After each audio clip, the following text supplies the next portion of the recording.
Hey folks, Gary here. Hey, we've been looking through Acts chapter 2 about the Holy Spirit coming upon the apostles. And so it comes upon the apostles and they start speaking in their tongues. And the question was asked in the first two videos, does God still do it today? Is God still doing it? Yes, absolutely he is.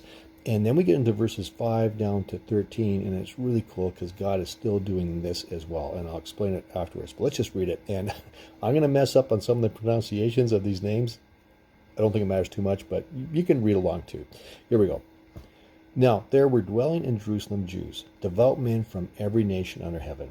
And at this sound the multitude came together, and they were bewildered, because each one was hearing them speak in his own language. And they were amazed and astonished, saying, are not all these men who are speaking Galileans?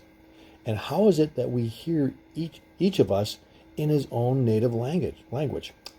Parthians and Medes and Elamites and residents of Mesopotamia and Judea and Cappadocia and Pontus and Asia, Phrygia and Pamphylia and Egypt and parts of Libya belonging to Cyrene, and visitors from Rome, both Jews and proselytes, Cretans and Arabians.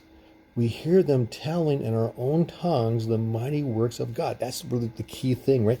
We hear them telling in our own tongues the mighty works of God. And all were amazed and perplexed, saying to one another, what does this mean?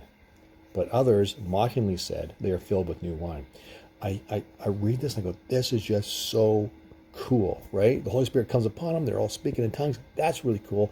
But what also is really cool is this.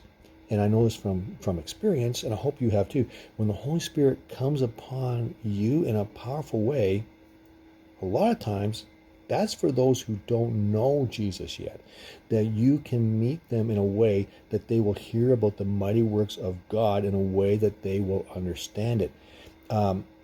Obviously, if you're from the Galilee, you're probably not really well educated. You probably don't know all these different languages. I think that just blows my mind. They can't possibly know my language, and yet they're telling me about who God is and about all his mighty works in my native language. How is that possible? It's possible because the Holy Spirit is working through them to tell them about who Jesus is. Does God do that today?